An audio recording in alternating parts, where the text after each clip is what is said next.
Consider the following phrase. If you choose to say hello, you choose to make the sale.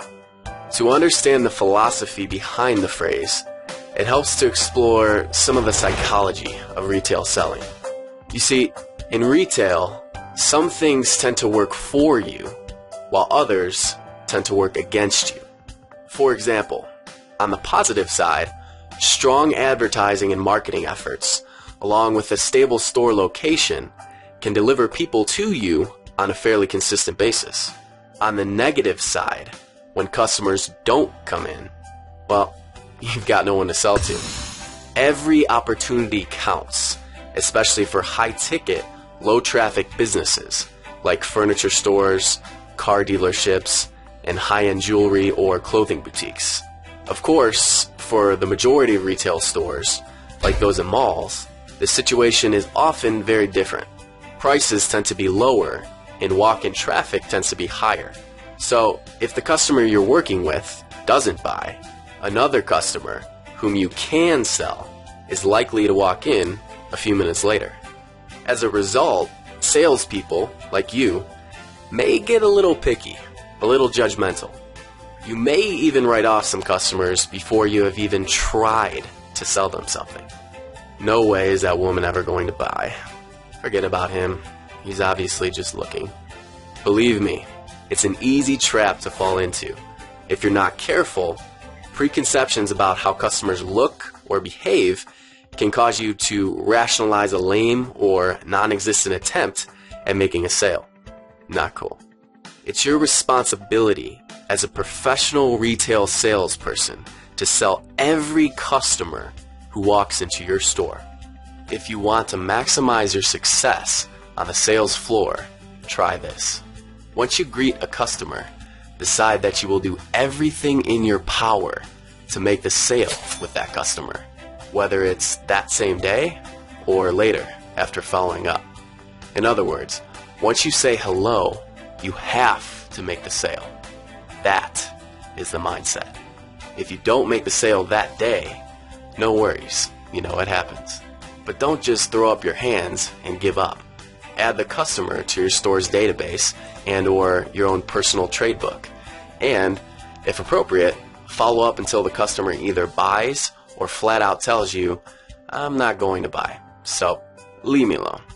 Now, since greeting every customer is often a non-negotiable selling standard, you are definitely going to say hello. So here's the big question. What are you going to do to prepare yourself to sell every single customer that you greet? Honing your selling skills and building competence would be a great way to start.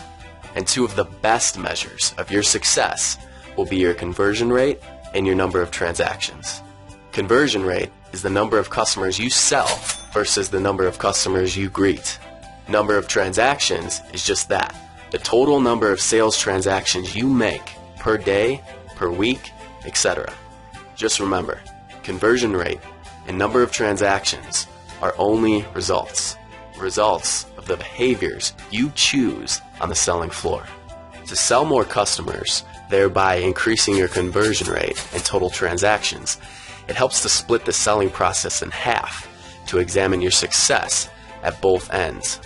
Let's say opening the sale through a product demonstration is the front end, and the demonstration through to closing the sale is the back end. Obviously, each is essential, but the front end is where most salespeople typically run into trouble. For example, if customers are difficult to engage or seem disinterested, salespeople tend to drop them and wait for other customers who are easier to assist. How many people do you say hello to that you eventually bring into the demonstration? What about the demonstration to the close? Saying hello is either a loss or a gain, yet salespeople tend to focus only on their successes. If you want to work toward the philosophy of choose to say hello, choose to make the sale, take a good hard look at the number of sales you have lost.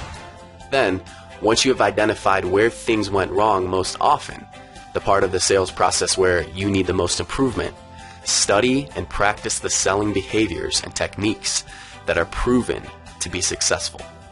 Okay, now what are the 6 or 7 selling behaviors that you are going to work on to increase your conversion rate and number of transactions? How will you live up to the mandate of, if you choose to say hello, you choose to make the sale? Only you can answer that. What I can tell you is that once an individual makes the psychological commitment to close the deal, regardless of who the customers are and what they say, sales tend to rocket skyward. Just remember, the greatest salespeople on the planet never ask, will they buy?